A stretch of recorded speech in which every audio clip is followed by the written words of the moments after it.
Ni kwamba mnamo tarehe 2 mwezi wa 5 mwaka 2025 majira ya asubuhi, Jeshi la Polisi mkoa wa Mbeya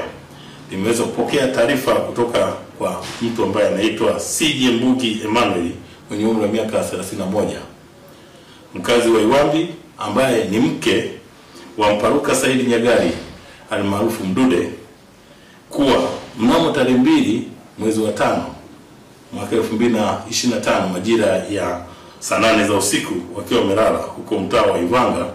kata Iwambi, jijini Mbeya, kwamba kuna watu wasiofahamika waliovamia baada ya kuvunja mlango na kuingia ndani na kisha kumjeruhi Mparuka Saidi Nyagali au maarufu Mdude sehemu mbalimbali za mwili wake. Aidha, watu hao baada ya tukio hilo walifanikiwa kutoweka na mhanga huyo na kwenda naye kusikojulikana. Jeshi la Polisi mkoa wa Mbeya linakanusha taarifa zinazosambaa katika mitandao mbalimbali ya kijamii ambayo zinadai askari polisi kuhusika na tukio hili.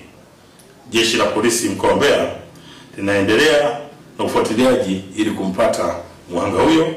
na kuwabaini waliohusika katika tukio hili kwa hatua zaidi za kisheria. Kwa hiyo Jeshi la Polisi mkoa wa Mbeya linatoa wito kwa yeyote mwenye taarifa za mahali alipo